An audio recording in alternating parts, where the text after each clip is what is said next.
When I first thought of hiring Tom, everyone's saying, "What are you doing? He worked for Democrats." And I said, people elected me to have the best in my office. And Tom was the best at everything. Because of Tom, we have these roads. It was Tom that said many years ago that was yelling and screaming at government, saying, "Don't you dare put those homes. I don't see the road plans. Where's the road plans? I don't see the funding for the roads. Where's the funding for the road?" And most politicians would just look the other way because we would get donations from different developers and things like that. But it was Tom Berg that was fighting for you. And so I'm so proud that he's on my staff because he makes me look good.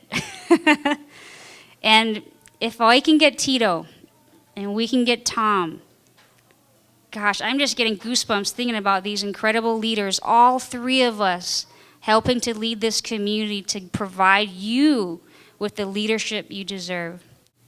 Tito, what's happened in the state Senate? We, who are paying for that rail tax, the state only needs 1% to 2% of that rail tax that's collected. They process it, they put it in the city coffers. The state's withholding 10%.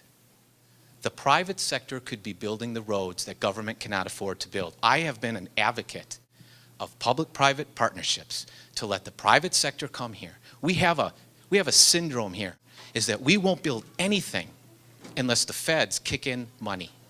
The other states in the country, they'll go ahead and say, "We'll build a Leeward Bikeway. We don't need federal funds. We don't have to wait." Leeward Bikeway, for all of you folks here with families, gonna go from Waipio Point Access Road in Waipahu all the way to Nanakuli, Lualua Naval Road, 18 miles. 1999, $4 million was appropriated. The EIS was done and it said this bikeway will be completed in the year 2003. What year is it? Has an inch been built?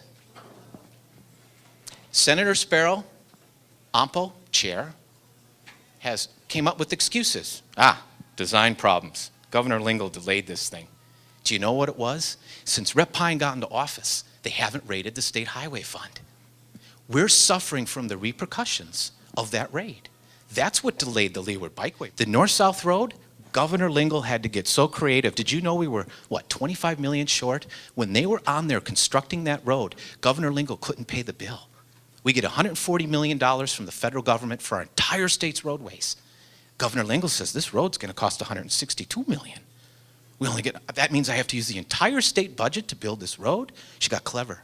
I'll leverage next year's federal dollars. We borrowed when it wasn't even there. We didn't know if the bill was gonna pass in the federal government with the reauthorization transportation bill. Amazing opportunity. We have a great state representative in Kim Pine who has put a beachhead here in Ewa Beach. We have today a Republican governor, and yes, today we also have a Republican congressman representing this area. This is enormous progress for us here, and we can build on this progress with these great candidates you see out here in the Ewa Plain. We have a historic opportunity to take and capture these beachheads, which Kim has done, which I can take a small part in, which Governor Lingle has taken a small part in, and build upon that. And really, really, really make a statement for change here in our state in 2010. This is our opportunity. But I also want all of you to understand, while this is a tremendous opportunity to bring fiscal responsibility to our government, both in the state legislature as well as nationally, where it is our chance to bring great candidates like Marissa, like Tito, like Tom. This also is an opportunity that the Democrats, the machine, and the establishment understand and recognize. From their perspective, this is their chance to squash it, to wipe it out. From their perspective, they see Governor Lingle as an anomaly. They see Kim Pine as an exception to the rule of one-party rule here in the state. What they would like to see, nothing more, is Governor Lingle's leaving office. They're going to take back the governorship. What they want to see is Charles Djou, an exceptional election. We're going to wipe him out here.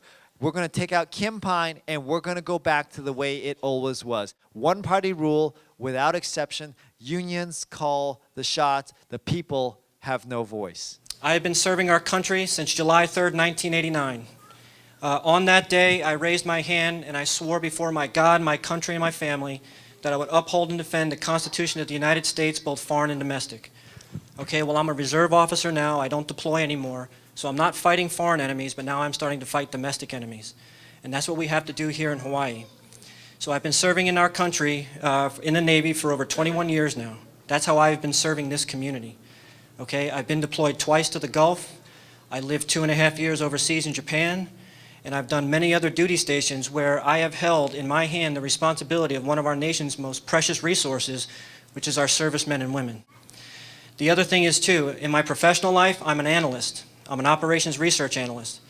And I tell people all the time, you know, operations research is basically an applied mathematics field where we help decision makers make better decisions.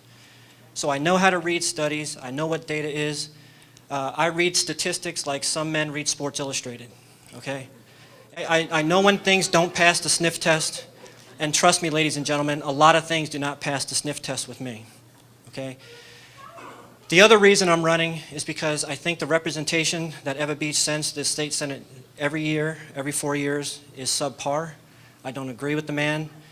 I don't have any dislikes against him personally, but I don't like his policies. I don't like the way he votes. Okay? I'm a fiscal conservative. I'm a social conservative. And there are certain things, principles, that are not to be compromised. And I feel very strongly about that. To run for office is, like many Ewa Beach residents knows who have lived here for a very long time, this district really was neglected by government.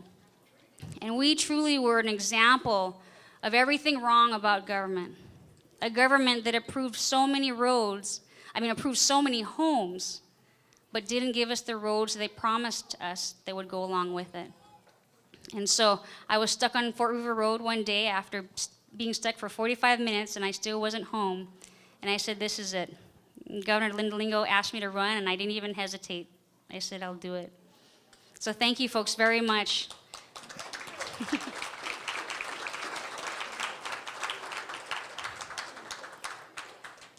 And we were able to defeat an incumbent by 60%, thanks to all of you. Thank you.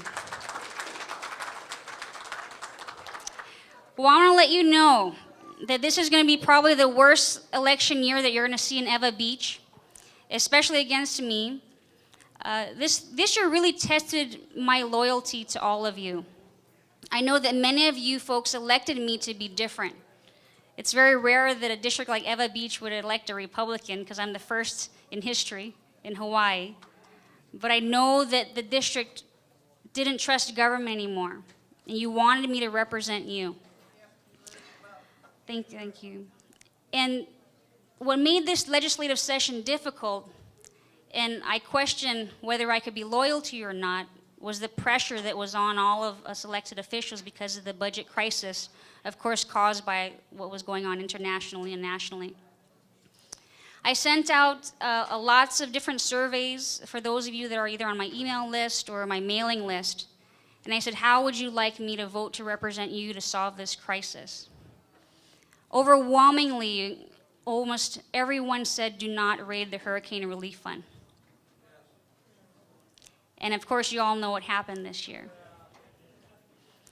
And so that was a tough one for me because that was the out, right?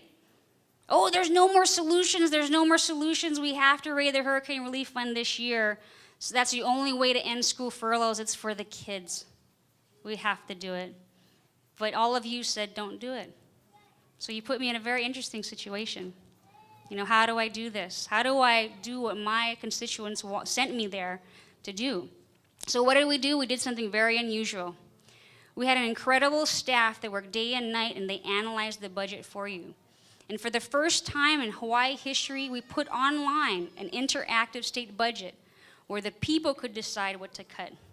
And we showed the elected leaders that you didn't have to raid the Hurricane Relief Fund to end school furloughs. We could make it happen. But whatever it is you do not stay on the sidelines. All right, let's give one more hand.